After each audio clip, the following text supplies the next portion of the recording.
Si ça vous regarde, ça nous regarde. Bonjour à toutes et à tous et bienvenue dans votre émission de Société. C'est un fléau que l'on ne retrouve plus seulement en zone urbaine, mais partout, même donc en zone rurale, comme dans certains secteurs de notre département. Consommation et trafic de stupéfiants se banalisent de plus en plus. Cannabis, cocaïne, drogue de synthèse, héroïne, on en trouve désormais partout. Quelle est l'ampleur de la consommation dans les Vosges? Comment consommateurs et trafiquants sont-ils mis à l'amende? Les décisions de justice sont-elles à la hauteur de tels enjeux de santé publique? Élément de réponse avec nos trois invités de la semaine. Grégory Moura, bonjour. Bonjour. On vous retrouve puisqu'on était avec vous trois la semaine dernière pour parler des homicides et de violences. Grégory Moura, vous êtes le commandant du groupement de gendarmerie des Vosges. Merci d'être avec nous sur ce plateau. Frédéric Naon, le procureur de la République auprès du tribunal judiciaire d'Épinal. Et enfin le commissaire divisionnaire Antoine Bonniot, bonjour. Vous êtes le directeur départemental de la police nationale. Merci à tous les trois. Bon, je réitère, on a parlé la semaine dernière d'un thème aussi d'importance, bien sûr, les homicides et les violences, avec 6 homicides dont on a longuement parlé la semaine dernière. Là, on se focalise, si vous voulez bien, sur les stupéfiants et sur la consommation et le trafic de produits stupéfiants sur notre département. Messieurs, je vous propose tout de suite un tableau avec les chiffres 2023, des saisies de stupéfiants sur notre département. On va regarder ça en détail pour observer que la résine de cannabis, il y en a 340 kilos qui ont été saisis l'année dernière sur notre département. Le cannabis, l'herbe de cannabis, c'est 41 kilos. L'héroïne, 6 kilos. Et la cocaïne, 2 kilos. Voilà, on les a à l'antenne. Cannabis 340, cannabis 41, héroïne 6, cocaïne 2. Des chiffres, Frédéric Naon, qui donnent un petit peu le tournis. 340 kilos de cannabis. Est-ce que notre département est un gros consommateur de résine de cannabis? Alors, ces chiffres montrent que notre département n'est pas épargné par la consommation de stupéfiants et par les trafics de stupéfiants, bien évidemment. Alors, derrière ces chiffres, il y a des consommateurs, il y a des trafics de stupéfiants qui concernent tout le département, à la fois les zones rurales et les zones urbaines, avec des consommateurs qui consomment de plus en plus tôt, de plus en plus jeunes, du cannabis, de l'herbe de cannabis, et parfois aussi directement de l'héroïne ou de la cocaïne, avec toutes les conséquences que cela a sur la santé publique, sur la santé mentale également. C'est vrai que 6 kilos d'héroïne, 2 kilos de cocaïne, on pourrait croire de prime abord que le chiffre est faux, que ce serait le contraire, à savoir plus de cocaïne consommée que d'héroïne. En fait, non, sachant qu'évidemment, tout est très très nocif, mais l'héroïne est beaucoup plus nocive que la cocaïne. Voilà, les chiffres parlent d'eux-mêmes. En 2024, c'est confirmé d'ailleurs, avec une augmentation de la consommation de l'héroïne et de la cocaïne, avec en corrélation une baisse des prix aussi, malheureusement, de ces produits. Alors justement, incite les consommateurs à consommer. On va parler des causes. Avis partagé, Grégory Moura, rapide tour de table par rapport à ces augmentations en zone gendarmerie? Oui, tout à fait. Alors, c'est un chiffre qui est difficile à percevoir en augmentation parce qu'il n'y a pas de plainte qui nous arrive. Il faut qu'on aille, nous, gratter, fouiner, contrôler. Personne vient spontanément se présenter en tant que victime de ça. Enfin, en tout cas, très, très, très rarement. Donc, des fois, quand on voit des grandes augmentations, c'est aussi parce qu'on a beaucoup travaillé dessus. Et des fois, quand on voit des baisses, c'est parce qu'on a été pris par d'autres sujets. Donc, c'est aussi difficile à percevoir. C'est toute la difficulté de savoir est-ce que ça explose.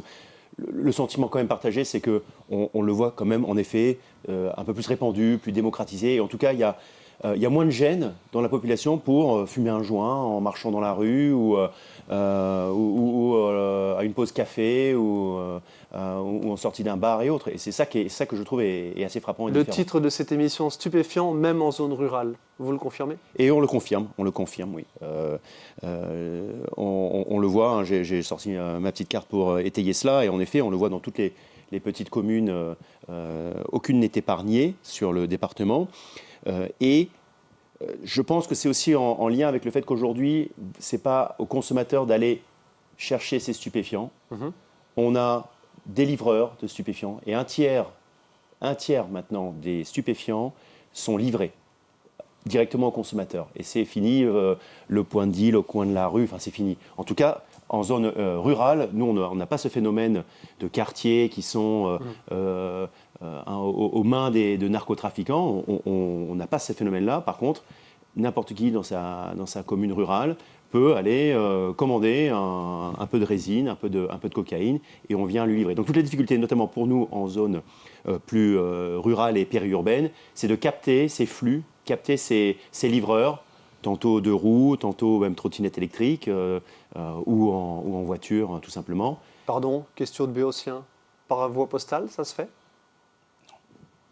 Non, je sais pas. C'est vraiment une question de base. En tout cas, nous ne contrôlons pas ce phénomène-là, mais Oui, je pense certes. que vous poseriez la même question aux douanes. Ils vous diraient oui, bien sûr. Maintenant, Oui, bien sûr. pas au niveau En de zone gendarmerie. police, à savoir sur notre département, bien sûr, Épinal, Saint-Dié-des-Vosges et Remiremont. Antoine Bonillo. Oui, les 3 villes ne sont pas épargnées. Toutes les villes qui sont autour, dans les agglomérations formées par ces communes, ne sont pas épargnées par le narcotrafic. Et le dernier rapport sénatorial tout récent sur la question dit très clairement que tous les petits recoins de notre pays, y compris l'outre-mer, sont complètement submergés par le narcotrafic. Et c'est le terme qui est utilisé, la submersion de notre pays par le narcotrafic ces dernières années. Ce qui fait qu'il n'y a plus d'endroits où il n'y a pas de trafic de stupéfiants. Ce qui fait que quand les gens viennent nous voir pour nous dénoncer qu'il y a un trafic là ou là, moi ma question est de leur dire, mais dites-moi où est-ce qu'il n'y en a plus? Où est-ce qu'il n'y en a pas? Parce qu'aujourd'hui, devant chaque collège, devant chaque lycée, devant un hôpital, à l'intérieur de la prison, devant n'importe quel bâtiment public, on peut acheter des stupéfiants et on peut s'en procurer, y compris en se faisant livrer. On utilisait il y a quelque temps, même si Uber a refusé qu'on utilise ce terme, on utilisait le terme de Uber Sheet, c'est-à-dire la livraison à domicile sur commande, voilà, qui était faite par certains et qui se pratique de manière très régulière en agglomération. Frédéric Naon, vous avez parlé du prix.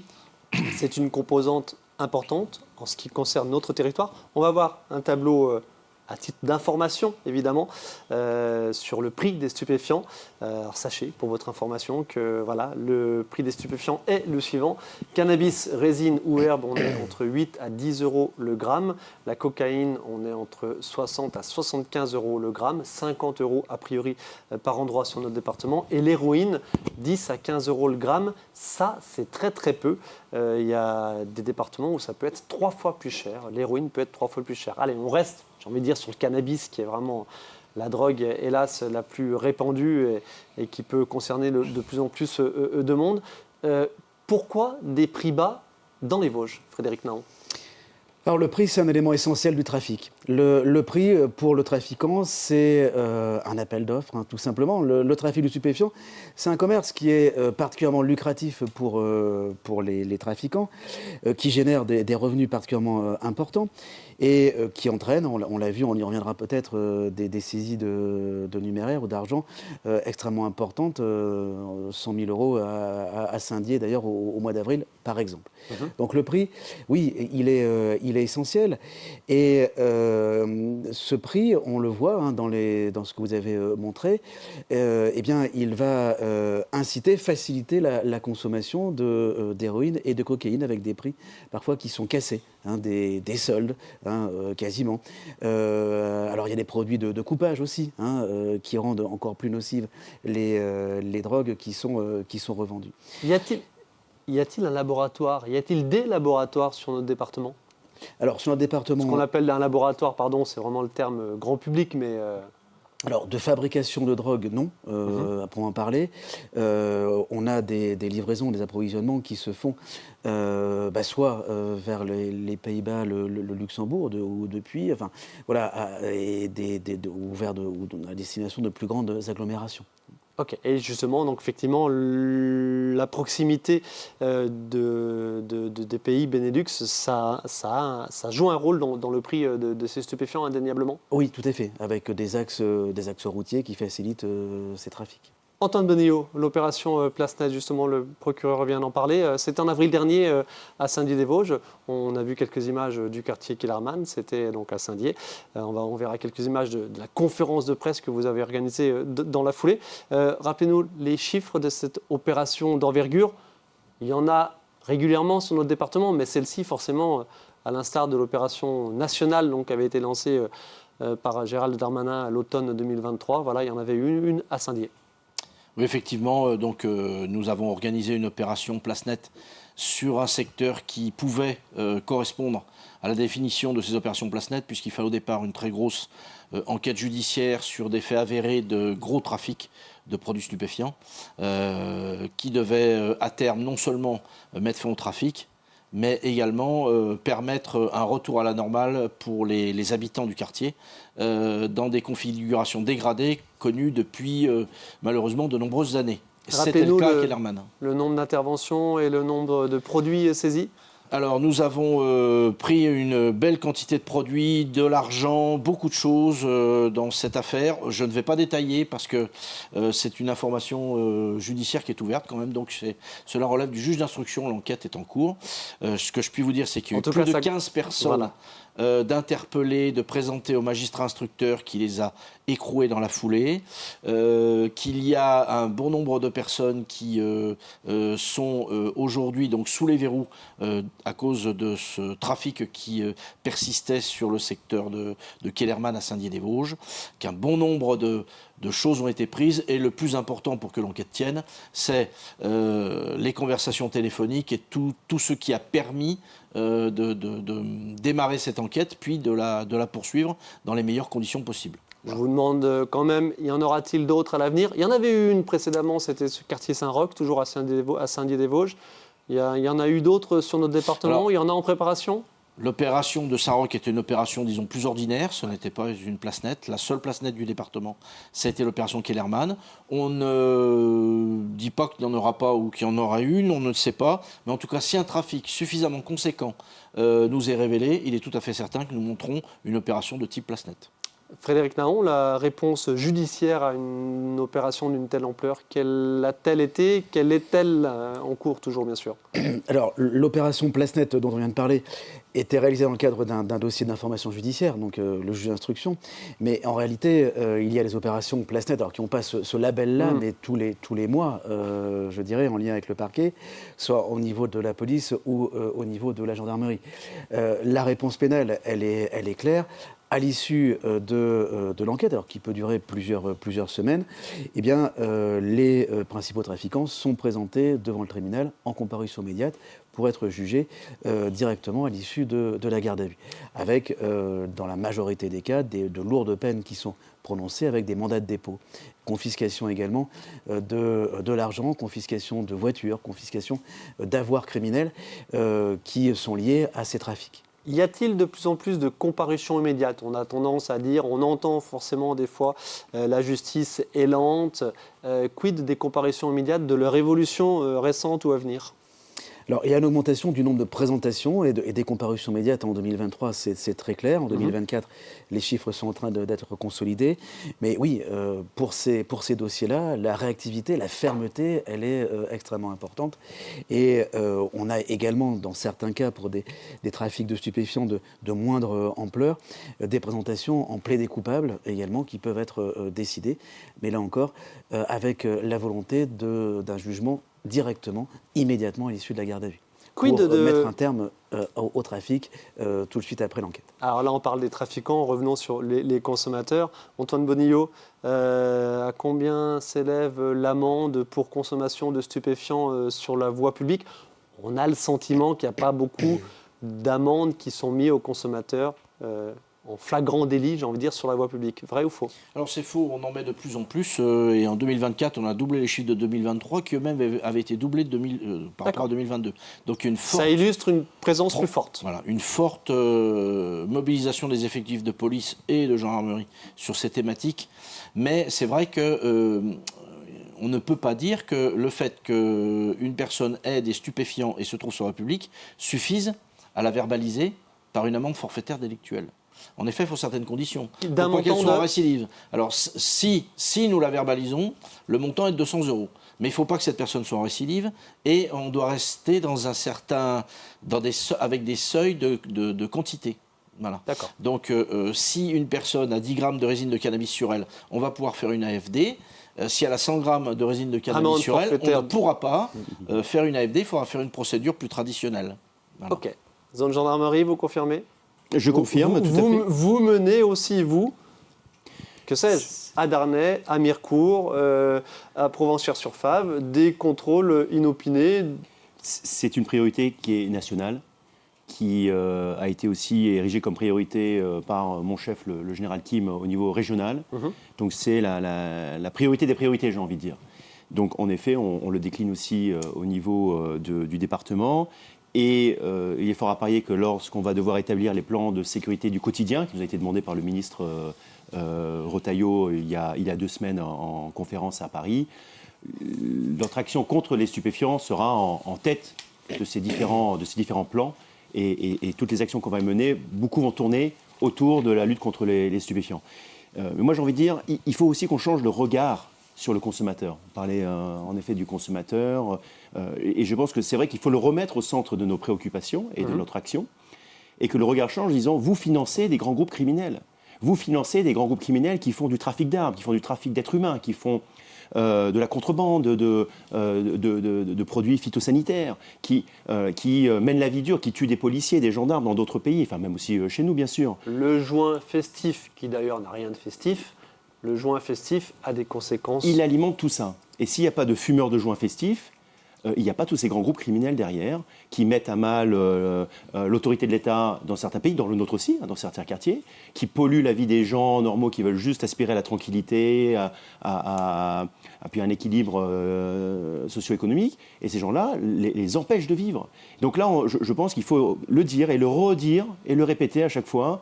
Le consommateur, il est en bout de chaîne, d'une chaîne qui tue, qui est violente, qui n'a pas lieu d'être. Et Frédéric là-dessus- Naon, on en fait assez à ce sujet en matière de prévention, de pédagogie, à votre avis? Alors, on ne fait jamais assez de prévention, jamais assez de pédagogie. Elle est extrêmement importante, y compris par rapport aux plus jeunes, qui sont confrontés, comme je le disais, parfois trop tôt, aux stupéfiants. Et faire de la prévention, c'est prévenir les trafics de stupéfiants, mais également toutes les infractions périphériques, toutes les infractions qui tournent autour des stupéfiants.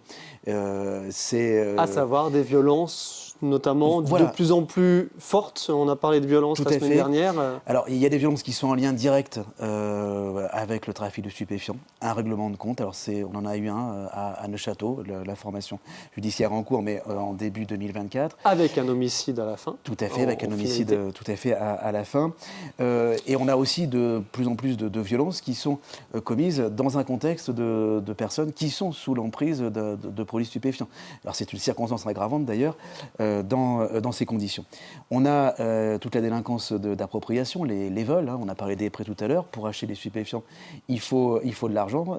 Quand on n'a pas d'argent, on vole pour s'acheter des stupéfiants. Ce que vous appelez la violence périphérique, les faits de violence périphérique. Ouais. Et évidemment, alors il ne faut pas oublier les incidences sur le code de la route, les infractions à la sécurité routière. Et malheureusement, de trop nombreux homicides involontaires aggravés par la présence de produits stupéfiants. Et tout ça, c'est une réalité au quotidien. Un nombre de circulation, de conduite de véhicules sous l'emprise de produits stupéfiants qui est en augmentation. On va voir quelques images de contrôle, justement, de contrôle routier. C'est bientôt les fêtes de fin d'année. Il y aura un renforcement des contrôles routiers. Antoine Bonillo, sur le département. Quid des stupéfiants dans les contrôles routiers, en augmentation aussi, vous le confirmez? Oui, effectivement, on trouve de plus en plus de personnes, malheureusement, qui sont sous l'emprise de produits stupéfiants. Lorsque nous faisons des contrôles routiers. Il y aura des contrôles, bien sûr, en fin d'année, comme nous en faisons tous les ans. Mais bien sûr, à chaque fois que l'on procède à un contrôle routier, on s'aperçoit assez rapidement que nous avons de fortes odeurs de résine de cannabis qui sortent de l'habitacle du véhicule, ce qui nous amène à faire un contrôle un peu plus approfondi et à demander au conducteur de se soumettre au dépistage de stupéfiants. Et dans ces cas-là, bien souvent, il est positif. Bien souvent. Grégory Moura, en zone rurale.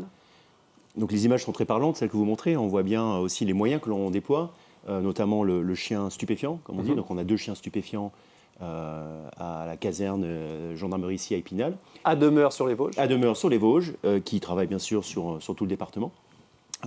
Qui peuvent aussi travailler tantôt aussi au profit de la zone police, sur demande, et donc qui sont d'une efficacité redoutable. Je le dis aux éventuels consommateurs qui nous regardent, ils trouvent. Et quand ils ne trouvent pas du produit, ils marquent le consommateur, ils marquent les doigts, ils marquent la poche où il y a eu des produits. Donc on a rapidement avec ces chiens les bons indices pour ensuite, encore une fois, si on n'a pas le produit immédiat, travailler après derrière sur l'individu, le véhicule et ainsi de suite, ainsi de suite. Et j'ai envie de dire aussi à ces consommateurs-là, les trafics, on finit toujours par les repérer. On finit toujours par les avoir. Alors ça prend du temps, ça demande du travail, ça demande aussi de changer aussi nos techniques. Quand je vous parlais des livraisons de stupéfiants, et bien maintenant nous travaillons sur enquête sous pseudonyme, c'est-à-dire que nous avons des gendarmes, des cybergendarmes qui enquêtent sur Internet pour essayer de avec déceler. une cellule également à demeure ici dans les Vosges. Alors, c'est des enquêteurs qui sont formés. Ils sont dans les brigades. Alors, il y a les brigades de recherche, surtout, qui sont à Remiremont, Neufchâteau et Saint-Dié-des-Vosges, où là, on a des gendarmes spécialement formés. Et ils naviguent sur Internet, sur Dark Web. Ils vont intercepter des transactions, des échanges, où vont se faire passer aussi pour un acheteur. Et donc, on finit par trouver. Et on finit par avoir ces consommateurs devant nous. Et puis ils ont toujours les bonnes raisons, les bonnes excuses pour dire « Ah oui, bon, c'est qu'une fois, c'est pas souvent, c'est ainsi de suite ». Mais on finit par démanteler ces réseaux et on change nos techniques pour s'adapter aussi donc, au mode de consommation et au mode de vente. Frédéric Naon, la réponse de la justice va-t-elle crescendo sur, vous l'avez dit tout à l'heure, homicide involontaire dans le cadre d'un accident de circulation, homicide involontaire aggravé par consommation, par emprise de stupéfiants. La justice se suit ? Oui, alors en tout cas, le parquet suit et on peut citer malheureusement l'accident mortel qui s'est déroulé à Épinal devant la bibliothèque très récemment, avec le mis en cause qui a été présenté à l'issue de sa garde à vue, qui sera jugé dans quelques jours devant le tribunal correctionnel et qui a été placé en tout cas à la demande du parquet au départ en détention provisoire. D'accord, donc un désir de fermeté à votre niveau. Tout à fait. Okay. Question, je ne sais pas si vous allez me répondre ou pas. Quid de la dépénalisation de certains produits stupéfiants? Est-ce que vous vous exprimez là-dessus ou est-ce que vous souhaitez partager une expérience, un regard, que Grégory Moura?